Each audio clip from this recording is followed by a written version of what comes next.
Okay, here's the story of how Grumpy and I met.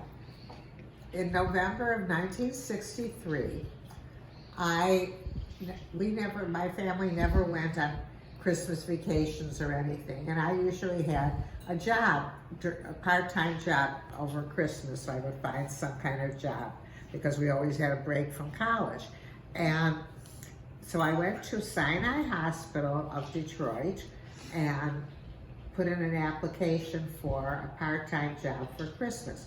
And interestingly enough, as I was leaving the hospital and listening to the radio in my car, that was the day that John F. Kennedy was assassinated in Dallas. And like, it was just such a weird, experience listening to him. First that he had been shot, and then that he was at the hospital, and then that he died. But that's a separate story. Okay, so they called me to have a part-time job over my Christmas vacation, and the job was a woman who was the secretary of the chief of staff of the Department of Medicine, Jack Burke, right? That's right. And she was going to be out of town at a bar mitzvah in Dorothy California. Berkowitz was her name. Right, and in those days there was no such thing as an answering machine, so they couldn't just leave the department like without anyone answering the phone. So they hired me to be like a living answering machine. So that and all I had to do was sit at the desk, and when people called, say, "I'm sorry, Dr. Burke, the department is closed till January 4th or whatever the date was," and take messages. But it was kind of boring, but I was pretty impressed because I had 2 lines, which was unusual in those days to have 2 phone lines. And so I actually could keep the primary line open and get any calls and still talk to my friends. So I was like calling people I hadn't talked to in like 5 years because I was pretty bored. And then one day, this guy walks down the hall and he peeks into the office and he said, "Edie?" I said, "Yeah." He said, "It's Jerry Stern." He was somebody I went to high school with, and he was working in the lab down the hall in this hospital.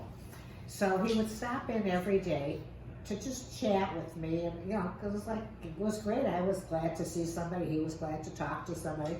And then he had a girlfriend named Linda, and apparently he decided that he was not really interested in Linda anymore. So he gave your Grumpy this telephone number, and Linda and he was taking out Linda for, and Jerry was like rethinking this and decided that maybe he wanted Linda back. So he looked at me and thought, if I could get Larry to take out this one, then I could get Linda back. So as it turns out, to make the story even more enticing, that your grandfather was having a pilonidal sinus removed, and he was a patient in the hospital, even though he was a resident. But he did it over Christmas because things are kind of slow in the hospital over Christmas, so it was a good time to have this surgery. So Jerry marches me into this patient's room, who could have cared less, was like, a patient at the hospital was just like wanting to feel better and get out of there. And he's trying to make this arrangement, but he wasn't interested. But Jerry didn't give up. I guess he kept pushing this in.